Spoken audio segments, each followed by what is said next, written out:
capital is essentially any form of asset, something that's valuable, inherently valuable, because it generates a flow of services over time. So that's the standard economic definition of capital. So this building is a capital asset, your computer there is a capital asset, these cameras are capital assets, because they're things that are capable of generating a flow of important, valuable services over time. Natural capital is capital which nature created, not us. So the climate system is natural capital. There are trees out there behind you, they're natural capital because they provide services. They photosynthesize. They take carbon dioxide out of the atmosphere and produce oxygen, and that's important to us and valuable to us. So trees, watersheds, they're all natural capital. Fisheries are natural capital. More complicated things are natural capital too. So biodiversity is a form of natural capital. The thing about natural capital, incidentally, is it lasts a very long time. Most man-made capital assets will last 5, 10, 20 years. You'll be scrapping these computers and these cameras in a few years' time. Natural capital can last forever if you look after it correctly. The climate system has been like it has been for thousands of years. Watersheds have functioned for thousands of years. It's a very durable form of capital too. Yeah, early societies deified what we now call natural capital. There was, gods for rivers, gods for oceans, God for the sun. And these were all recognizing the importance of different types of natural capital. We don't deify things today, but we recognize their importance by putting dollar signs in front of them and asking how big those dollar signs are. And so sometimes the assessment of natural systems is important. Natural capital is another form of deification. Yeah, it's really very important for biodiversity preservation. There are two very different arguments for preserving the natural world. One is that it's the right thing to do. It's an ethical argument. We sort of have an obligation to the other creatures on this planet to let them live, and to let them live comfortably and happily. And that's the traditional argument for biodiversity preservation.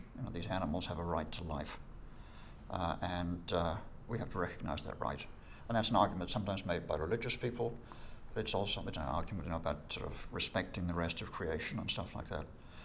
But it's also an argument that's made by secular people as well, and it's seen as an ethical obligation. That's the traditional argument, and I think many people think it's a powerful argument, but it isn't powerful enough, unfortunately, because in spite of that argument being out there, we haven't conserved biodiversity. We've destroyed many species over the last 100, 150 years, and are continuing to do so. So the economic argument is different. It's an appeal to self-interest rather than to ethics. The economic argument is it's good for you to conserve this stuff. It's important for you. If we don't look after the natural world, we'll all come to a sticky ending. That we'll suffer if we destroy the natural world. And that's an argument which gets the attention of people who aren't interested in the ethical argument. And unfortunately, a lot of politicians, I find, aren't particularly interested in the ethical argument. Quite a bit of the business community isn't particularly interested in the ethical argument.